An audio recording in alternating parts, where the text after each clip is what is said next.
Welcome to my YouTube channel. Every problem has solution with Mona. साथियों देखिए, आज हम आपके लिए लेकर आ गए हैं कक्षा 3 का आवधिक आकलन, विषय हिंदी, और ये हमको 30वें सप्ताह में लेना है। तो ये अभ्यास पुस्तिका आपको दिख रही है यहाँ पर। इस अभ्यास पुस्तिका पर देखिए आप, ये 30वां सप्ताह है और पेज नंबर है 377। 377 पेज नंबर पर आपको लिखित भाग जो है, ये लिखित प्रश्न यहाँ पर है, ये बच्चों से करवा लेना है। दिवस 1, 30वां सप्ताह दिवस 1, इस तरीके से इसको चेक कर लेना है साथियों।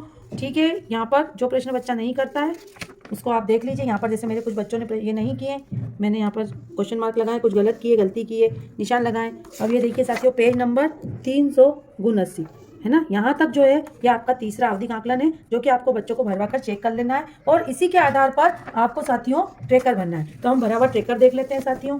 देखिए, ये देखिए यहाँ पर देखिए साथियों, बच्चों के नाम आ जाएंगे, यहाँ उनके पिता के नाम आ जाएंगे। अब यहाँ पर ये देखिए साथियों, ECL1 6.3C, ये क्या है साथियों, हमारा एलो है ये, है ना। लैंग्वेज L1 का मतलब है लैंग्वेज 1, L2 का मतलब लैंग्वेज 2, मतलब L1 हिंदी लैंग्वेज है ये, और L2 जो है वो इंग्लिश। तो यहाँ पर ये हमारा L1 मतलब हिंदी का एलो है, वो भी कौन सा एलो, कक्षा 3 का 6.3, तीसरे नंबर का एलो है ये।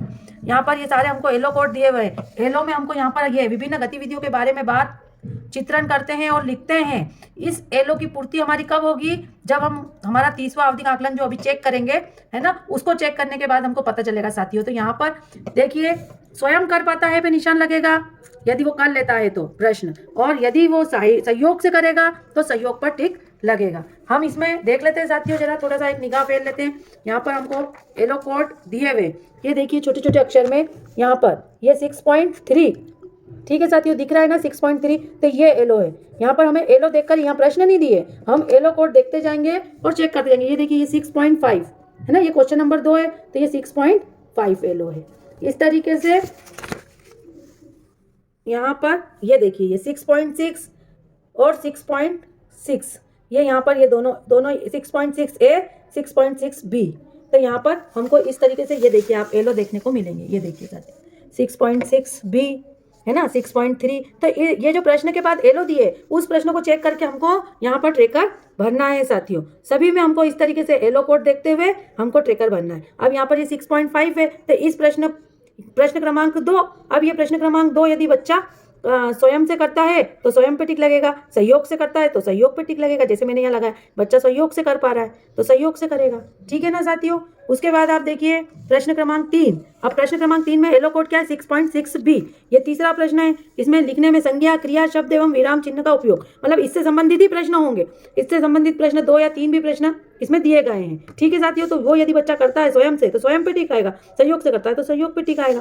प्रश्न क्रमांक 4 6.8A, ये एलो है और पढ़ाई गई सामग्री के बारे में लिखकर अभिव्यक्त करता है। तो यहाँ पर हम किताब में इस एलो क्रमांक से प्रश्न क्रमांक मिला करके और देख लेंगे कि बच्चा यदि सहयोग से कर रहा है तो सहयोग पे टिक आएगा, स्वयं से कर रहा है तो स्वयं पे टिक आएगा, और यदि नहीं कर पा रहा है तो नहीं कर पा रहे पे हम टिक लगाएंगे। उसके बाद ये देखिए 6.8B, ये हम हमारी जो अभ्यास पुस्तिका उसमें 6.8 एलो हमारा जो भी प्रश्न है, हमारा 5वां प्रश्न, उसको छोटे छोटे संदेश वाक्य में लिख सकता है। तो वो देख लेंगे हमारा ये एलो कंप्लीट हो रहा है, उसमें वो सहयोग से कर रहा है या स्वयं से कर रहा है। स्वयं से बच्चा कर रहा है, जैसे मेरी क्लास में अर्पिता स्वयं से कर रही है, आराध्या भी स्वयं से कर रही है, लेकिन ऋषभ और हर्षिता जो है वो सहयोग से कर रहे हैं। तो आप इस तरीके से टिक कर लीजिए। यहाँ पर नंदनी देखिए, नंदनी, अथर्व और उमंग ये नहीं कर पा रहे, तो मैंने नहीं कर पा रहे पर पे टिक लगाया है। उसके बाद यहाँ पर प्रश्न क्रमांक 6 हमारा जो है वो 6.7B एलो को इंगित कर रहा है साथियों, ठीक है। यहाँ पर जो प्रश्न हमारा है उस प्रश्न के हिसाब से हम कॉपी बोर्ड, डिस्प्ले बोर्ड, हरी पट्टी आदि में चित्रण और गतिविधि में चर्चा करते हैं। यदि कर पा रहा है बच्चा, सहयोग से कर रहा है तो सहयोग पे टिक कर दिया मैंने, स्वयं से कर रहा है तो स्वयं पे टिक कर दिया, और नहीं कर रहा है तो नहीं पे भी टिक कर रहा है। इस तरीके से आप टिक कर लीजिए प्रश्नों को चेक करते हुए। फिर यहाँ पर यह एलो क्रमांक 6.6 है ना साथियों, यहाँ पर भी परिचित पाठ, टेक्स्ट, उचित हाव भाव, प्रवाह आदि में पढ़ पाते, या पढ़ पाता है बच्चा, स्वयं से पढ़ पाता है तो यहाँ टिक आ जाएगा, सहयोग से पढ़ पाता है तो यहाँ पर टिक आएगा, और नहीं कर पाता है तो नहीं कर पाते पर टिक आएगा। उसके बाद हमारा आखिरी एलो है 6.4C, गतिविधि में भाग लेता है और करता है। अब गतिविधि में वो स्वयं भाग ले लेता है तो स्वयं पर, यदि सहयोग से भाग ले पाता है तो सहयोग पर टिक आ जाएगा। तो इस तरीके से मेरी कक्षा के बच्चों को अभ्यास वर्ग, ये जो अभ्यास पुस्तिका है, ठीक है साथियों, इस अभ्यास पुस्तिका पर ये जो हमारा 30वां आवधिक आकलन है, इसको मैंने यहाँ पर भर करके चेक करा है, और उसके एलो क्रमांक देखते हुए, ये एलो क्रमांक देखते हुए ट्रेकर पे मैंने इनको भरा है साथियों। तो आप भी इन एलो क्रमांकों को ध्यान से देखते हुए बच्चों को ट्रेकर में ट्रैक कीजिए। यदि ये जानकारी आज आपको अच्छी लगी है तो वीडियो को लाइक एंड शेयर कीजिए, चैनल को सब्सक्राइब करना मत भूलिए। मिलते हैं नेक्स्ट वीडियो में, और यदि आपको कोई डाउट हो तो आप जरूर कमेंट्स बॉक्स में कमेंट्स कीजिए। मिलते हैं नेक्स्ट वीडियो में, बाय बाय।